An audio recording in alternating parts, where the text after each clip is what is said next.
అమ్మా భవానీ లోకాల నేలే ఓంకార రూపమమ్మా, తల్లి నీ మహిమల్ని చూపవమ్మా.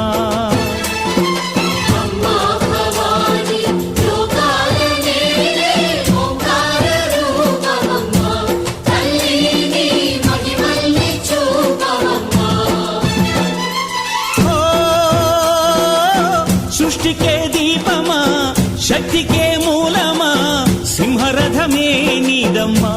అమ్మ దుర్గమ్మ భక్తులను దీవించుమా.